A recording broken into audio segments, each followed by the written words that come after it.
To be born in this era in 1990, it is truly a blessing. Today I'm going to do my makeup based on the year that I was born. I know I have some new followers here, so I'm not going to be mad if you don't actually know my age, but I am born in 1990. Until I am still suffering from the brow trend of that time because overplucked brows were a thing. I also know thin brows are coming back again as a trend, but let me tell you one thing, for having lived through it, don't do it. You know what? My brows have not looked this thin and manicured in a minute. Maybe I should revisit this again. For foundation, it is not a question. All the girlies wore matte foundation. I wish I had the CoverGirl one, but I don't, so we're gonna go in with the Makeup Forever HD Skin Foundation. This is the matte version. Personally, I don't gravitate towards matte foundation anymore, so this is going to be a good change for me. Seeing it applied to my face, I feel like I need to whip this out again because this coverage is actually perfection. Concealer, we're going to use the Maybelline Fit Me. We went with the lightweight and natural route, nothing too aggressive or cakey. Now, this may surprise some of you guys, but the 90s was not known for contouring, but bronzing was the thing. Specifically, a matte bronzer, nothing shimmery, nothing too exaggerated.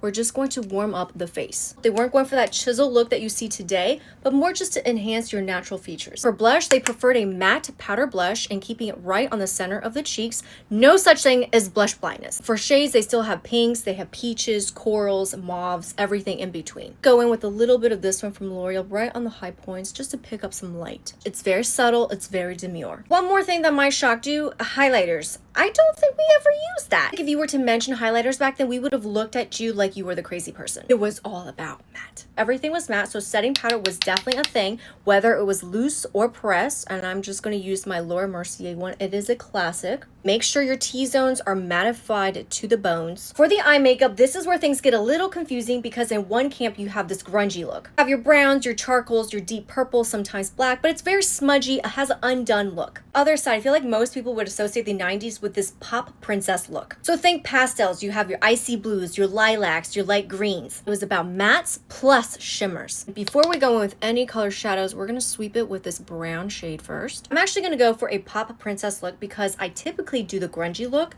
So this blue from the ABH palette is perfect. Oh my god, that's insane. I'm gonna make sure we carry some of that sparkle highlighter up to the brow bone. Yes, the entire eye socket was basically sparkling. See, that is what I'm talking about. Liner, they use an eyeliner or pencil, either black or brown, and we're just gonna smudge it out. Don't forget to bring the blue eyeshadow down to your waterline. The lashes in the 90s, it was your lashes, but better. You guys still use this great lash one from Maybelline? I need to know. The lips, it was all about dark, bold lips. You're gonna make sure this lip liner shade actually pops from the rest of your lip shade. Finish it off with the classic MAC lipstick. Beautiful. Okay guys, here is the finished look. I'm gonna give this a strong 9 out of 10, but what do you think?